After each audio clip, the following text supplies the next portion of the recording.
ఎప్పుడైనా మీరు గమనించండి, ఏక సంఖ్యలలో జన్మించినటువంటి అమ్మాయిలు ఎవ్వరైనా కానివ్వండి. ఏక సంఖ్యలు అంటే ఏమున్నాయండి? 1వ తారీఖు నుండి 9వ తారీఖు వరకు ఏక సంఖ్యలు అంటారు. ఈ ఏక సంఖ్యలలో జన్మించినటువంటి అమ్మాయిలు ఎవరైనా ఉంటే వాళ్ళు పుట్టిందే వాళ్ళ తల్లిదండ్రులను డెవలప్ చేయడానికి. గుర్తుపెట్టుకోండి. మహర్జాతకులండి పిల్లలు. నిజంగా అలాంటి ఏక సంఖ్యలలో పుట్టడం అనేది కూడా ఆ భగవంతుడు మీకు ఇచ్చినటువంటి గొప్ప వరం. పిల్లలు ఏంటంటే చదువులో మీరు ఓపెన్ ఛాలెంజ్ చేసి చెప్తున్నాను.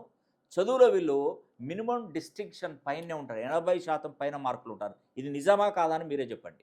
ఏక సంఖ్యలలో పుట్టిన ఒక్కరు మైనస్లో ఉన్నారంటే నేను ఈ శాస్త్రాన్ని వదిలేస్తానండి. మీరే అర్థం చేసుకోండి.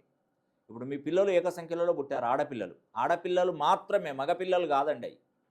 ఆడపిల్లలు మాత్రమే ఏక సంఖ్యలలో పుడితే 80% మార్కుల పైనే ఉంటారు, కానీ తగ్గరండి అసలే. ఒకవేళ తగ్గితే నేను ఈ శాస్త్రాన్ని వదిలేతాను. రుజువు చేయించండి, రుజువు నిరూపించండి నాకు. 1 కాదు, 10 కాదు, 100 కాదు, వేలలో ఈ జాతకాలను పరిశీలన చేశాను. ప్రతి ఒక్కరూ తల్లిదండ్రులను అదృష్టవంతులను చేసేవాళ్ళండి. గ్రూప్స్ రాస్తే సివిల్స్ గ్రూప్స్ చాలా టాప్ నెంబర్లో మంచి ర్యాంక్ వస్తుందండి పిల్లలకి. బాగా చదివించండి. మీ దగ్గర ఆస్తిపాస్తులు లేకున్నా మీ పిల్లలే ఆస్తిగా అనుకొని చదివించండి. వాళ్ళు ఒక విధంగా చెప్పాలంటే బంగారు కొండలండి. 1వ తారీఖు నుండి 9వ తారీఖు పుట్టినటువంటి ఆడపిల్లలు ఒక బంగారు నిధి లాంటి వాళ్ళు.